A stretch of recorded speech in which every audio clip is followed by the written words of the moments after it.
दोस्तों, इजिप्ट को रहस्यमय बनाने वाले वहां के शासक हैं। जितने रहस्यमय वहां के पिरामिड्स हैं, उनसे भी ज्यादा रहस्यमय वहां के शासकों की निजी जिंदगी रही है।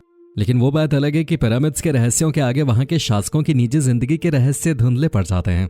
आज की वीडियो में हम आपको इजिप्ट के दो ऐसे शासकों के बारे में बताने जा रहे हैं जो रिश्ते में तो बाप बेटे लगते थे, लेकिन ये दोनों ही शासक इजिप्ट के इतिहास में एक दूसरे की सोच के दुश्मन बने रहे। दोस्तों, हम बात कर रहे हैं आखानातन और उसके बेटे तूतनखामेन के। आखानातन इजिप्ट का एक ऐसा शासक था जो न केवल क्रूर था बल्कि एक नंबर का अय्याश भी था, जबकि उसका बेटा तूतनखामेन एक शांतिप्रिय शासक था जिसने अपनी नीतियों से इजिप्ट में शांति कायम रखी। लेकिन आपको जानकर हैरानी होगी कि उसका बाप आखानातन एक पागल किस्म का आदमी था जो पूरे इजिप्ट में उस समय अपनी अजीबोगरीब सोच के लिए बदनाम था। उसने पूरे इजिप्ट में यह निर्देश जारी किया था कि अब वहां किसी भी देवता की पूजा नहीं होगी, वहां सिर्फ सूरज की ही पूजा होगी, और अगर ऐसा किसी ने नहीं किया तो उसकी सजा सिर्फ मौत होगी। इसी के चलते उसने अपने पड़ोसी राज्यों से भी संबंध बिगाड़ लिया थे। उसके पड़ोसी राज्य उससे बुरी तरह नाराज रहते थे क्योंकि उसने अपने राज्य में न केवल धार्मिक कार्यों से लोगों के दिलों को ठेस पहुंचाई थी, बल्कि वो पूरे इजिप्ट में अपने नाजायज रिश्तों को लेकर भी बदनाम हो गया था, जिस वजह से इजिप्ट के पड़ोसी राज्य उसको अपने एक दुश्मन की नजर से देखने लगे थे। आपको बता दें, आखानातन एक ऐसा वहशी दरिंदा था जिसने अपनी हवस के चलते अपनी ही सगी 3 बेटियों को नहीं छोड़ा था। वैसे तो इसकी कई औलादें थीं, लेकिन इसकी 3 बेटियां मेरितातिन, मिकिरतातिन और अनकसेनामूल बेहद ही खूबसूरत थीं। हिस्टोरियंस बताते हैं कि मिकितातिन की मौत तो खुद अपने ही पिता के बच्चे को जन्म देते हुए थे। लेकिन दोस्तों, इन 3 बेटियों में से अपने तीसरे नंबर की बेटी अनकसेनामूल के साथ उसका रिश्ता काफी चर्चा में रहा था क्योंकि वो अनकसेनामूल को अपनी राजकुमारी बनाना चाहता था। आखानातन की ये बातें जब राजघराने से बाहर पहुंची तो पूरे इजिप्ट में उसी की ही चर्चा होने लगी थी। लेकिन उसके खौफ और पागलपन के चलते इजिप्ट का कोई भी वासी इस पर कभी खुल के चर्चा नहीं करता था। लेकिन दोस्तों, जब ये बात इजिप्ट के पड़ोसी राज्यों तक पहुंची तो इजिप्ट के अपने पड़ोसी राज्यों से लगातार संबंध खराब होते चले गए। वैसे तो दोस्तों, इजिप्ट के शासक अपने रंगीन मिजाज के लिए पूरी दुनिया में बदनाम थे, लेकिन आखानातन की कहानी ही कुछ और थे क्योंकि इसने बाप बेटी के रिश्ते को ही शर्मसार कर दिया था। आपको बता दें, एंशिएंट इजिप्ट में इस तरह के रिश्ते आम हुआ करते थे। प्राचीन दौर में इजिप्ट में बहन भाई की शादी भी करवाई जाते थे। ऐसा करने से उनका मानना था कि सत्ता किसी बाहरी व्यक्ति के पास न जाकर खुद के हाथों में ही रहते हैं। लेकिन दोस्तों, जो आखानातन ने करके दिखाया वो न केवल अजीब था बल्कि बेहद ही चौंकाने वाला भी था। इसकी पूरी दुनिया में अभी तक कोई दूसरी मिसाल ही नहीं मिलती। शायद इसी वजह से जब 1335 ईसा पूर्व में उसकी मौत हुई तो उसके शरीर का ममिफिकेशन नहीं किया गया, यानी कि उसके शरीर को मम्मी में नहीं बदला गया। और उसके शरीर का क्या किया गया और उसकी मौत कैसे हुई, यह हजारों साल बाद भी इतिहासकारों के लिए एक चुनौती है।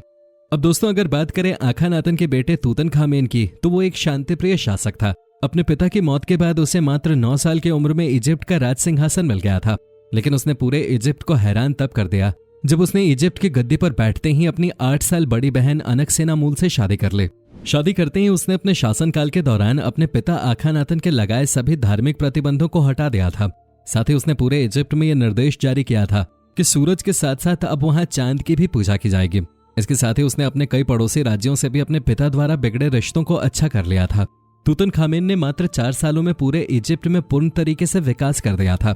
ये वो दौर था जब इजिप्ट की सभ्यता एक नई प्रगति की ओर बढ़ रहे थे। पूरे इजिप्ट में सिर्फ एक ही नाम था और वो था तूतनखामेन। इस दौरान उसने अपनी बहन के साथ अपना वैवाहिक रिश्ता भी चलाया, लेकिन कुछ सालों बाद ही उनके बीच रिश्ते कमजोर पड़ने लगे थे क्योंकि उनकी कोई औलाद नहीं हो रही थी और अनकसेनामूल एक वारिस चाहते थे। दोस्तों, हिस्टोरियंस ये दावा करते हैं कि तूतनखामेन एक अच्छा शासक था, लेकिन वो शारीरिक रूप से बेहद ही कमजोर था।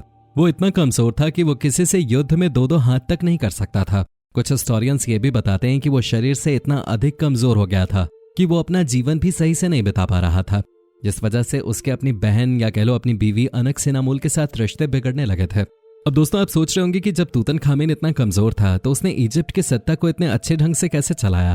तो आपको बता दें, तूतनखामेन के राज में इजिप्ट में एक ऐसा अधेड़ उम्र का वजीर था जो एक लंबे समय तक इजिप्ट में अपने दिमागी खेल के लिए जाना जाता था, जिसका नाम था अय्या। वैसे तो अय्या आखानातन के समय में भी था, लेकिन आखानातन की क्रूरता की वजह से वो कुछ भी नहीं बोल पाता था। लेकिन जब तूतनखामेन इजिप्ट का शासक बना तो अय्या खुलकर बोलने लगा और तूतनखामेन कोई भी छोटा बड़ा फैसला लेने से पहले अय्या की सलाह जरूर लेता था और हर बार अय्या की सलाह उसके लिए सही साबित होती। कई हिस्टोरियंस तो ये भी दावा करते हैं कि तूतनखामेन के शासनकाल में अय्या ने ही इजिप्ट को संभाला था। तूतनखामेन तो अय्या की कठपुतली मात्र था, जो भी फैसले लिए जाते थे वो पीछे से अय्या ही लेता था। लेकिन दोस्तों, इतिहासकारों में अय्या और तूतनखामेन के रिश्ते को लेकर मतभेद है। कई लोग अय्या को तूतनखामेन का नाना बताते हैं तो कई इतिहासकार उसको तूतनखामेन का दादा बताते हैं। लेकिन दोस्तों, आपको जानकर हैरानी होगी कि 1323 ईसा पूर्व में तूतनखामेन की एक रहस्यमयी तरीके से मौत हो जाती है। जब उसकी मौत हुई तो वो मात्र 18 साल का था। कोई बताता है कि उसकी मौत उसकी शारीरिक कमजोरी से हुई, तो कोई कहता है कि उसकी मौत रथ से कुचले जाने की वजह से हुई थी। तो कई हिस्टोरियंस ये भी कहते हैं कि उसकी मौत एक सोची समझी साजिश थी। तूतनखामेन की मौत का रहस्य सुलझाने के लिए ब्रिटिश आर्कियोलॉजिस्ट हावर्ड कार्टर और उनकी टीम ने सन 1922 में टूम्ब ऑफ तूतनखामेन के अंदर खुदाई की। आपको बता दें, तूतनखामेन के शरीर को सोने से बने 3 बक्सों में दफनाया गया था ताकि उसे कोई देख न सके। जब उसका मकबरा तलाशा गया तो उसके मकबरे पर यह साफ लिखा हुआ था कि राजा की शांति भंग करने वाले के लिए मौत आएगी। जिसके बाद आर्कियोलॉजिस्ट हावर्ड कार्टर और उनकी टीम के सदस्य एक एक करके नेचुरल और अननेचुरल डेथ से मरने लगे थे। उस समय पूरी दुनिया में तूतनखामेन के अभिशाप की चर्चा होने लगी थी और इसे मजबूती तब मिली जब 5 अप्रैल 1923 को इजिप्ट की राजधानी कायरो में खोजी दल के मेन सदस्य लॉर्ड कार्नरवन की मौत हुई। इसके अगले महीने 16 मई 1923 को मकबरे में जाने वाले एक और शख्स जॉर्ज जे गूल्ड की भी मौत हो गई। 27 सितंबर 1923 को लॉर्ड कार्नरवन के भाई की भी मौत हो गई। 1923 में ही मकबरे से तूतनखामेन की मम्मी निकालने के लिए हावर्ड कार्टर को पैसा देने वाले वुल्फ जूल की लाश नील नदी में मिली। इसके बाद 1925 में मकबरे में काम करने वाले जॉर्ज बेथिल की मौत भी हार्ट अटैक से हो गई। कुल मिलाकर इस प्रोजेक्ट से जुड़े 23 लोगों की मौत तूतनखामेन के श्राप से हुई। हालांकि बहुत से लोग इसे सिर्फ अंधविश्वास ही मानते हैं, लेकिन दोस्तों, इस प्रोजेक्ट के साथ जुड़े लोग ही क्यों मारे गए, ये अपने आप में एक बड़ा सवाल है। दोस्तों, तूतनखामेन की मौत के बाद इजिप्ट की कमान अब अनक्सेनामूल के हाथों में थी। ये वो दौर था जब इजिप्ट को एक ऐसे बादशाह की तलाश थी जो ताकतवर होने के साथ साथ अनुभवी भी हो। अय्या ने मौका देखते ही वहां का बादशाह बनने की इच्छा जताई और उसने जबरदस्ती अनक्सेनामूल पर दबाव बनाना शुरू कर दिया कि वो उससे शादी कर ले। अनक्सेनामूल के पास अय्या के साथ शादी करने के अलावा कोई दूसरा विकल्प नहीं था, लेकिन अनक्सेनामूल ने इस शादी से बचने की अपनी तरफ से पूरी कोशिश की और उसने अपने पड़ोसी हित्ती सभ्यता की तरफ एक खत भेजा जिसमें उसने हित्ती सल्तनत के बादशाह को यह लिखा कि आप अपने किसी भी एक बेटे की शादी मुझसे करवा दीजिए।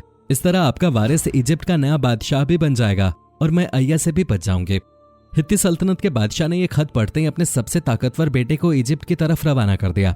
लेकिन दोस्तों, अय्या बहुत ही पहुंची हुई चीज थी। उसे इस बात की भनक लग गई और उसने हित्ती सभ्यता से आए उस राजकुमार को रास्ते में ही धोखे से मार दिया। जिसके बाद अय्या ने अनक्सेनामूल के ऊपर और दबाव बनाया और 2 बातें कहीं, या तो तुम मुझसे शादी कर लो या फिर यूं ही मौत का तमाशा देखो। जिसके बाद अनक्सेनामूल को मजबूर होकर अपने से कई साल बड़े अधेड़ उम्र के शख्स अय्या से शादी करनी पड़े। दोस्तों, ये पहली दफा था जब कोई इतना अधेड़ उम्र का शख्स मिस्र की सल्तनत का बादशाह बना हो। इतिहासकार बताते हैं कि अनक्सेनामूल इस शादी के कुछ दिन बाद ही मर गए थे, क्योंकि वो इस शादी से बिल्कुल भी खुश नहीं थे। जब वो मरी तो उसकी उम्र सिर्फ 20 से 25 सालों के बीच थी। अनक्सेनामूल के मरने के बाद अय्या और मिस्र की सल्तनत का क्या हुआ, इसके बारे में ऐतिहासिक किताबें भी खामोश हैं। लेकिन ये कहानी बताती है इजिप्ट के पिरामिड्स के पीछे वहां के राजाओं और रानियों के कई ऐसे रहस्य दफन हैं जिनके बारे में शायद इतिहासकारों को भी ठीक से नहीं पता। वैसे दोस्तों, इजिप्ट के मिस्ट्री को लेकर आपकी क्या राय है, नीचे कमेंट करके जरूर बताएं। वीडियो पसंद आई हो तो वीडियो को लाइक करके अपने दोस्तों के साथ जरूर शेयर करें और ऐसी ही वीडियोस के लिए इस चैनल को सब्सक्राइब करके बेल नोटिफिकेशन को जरूर ऑन कर लें। धन्यवाद।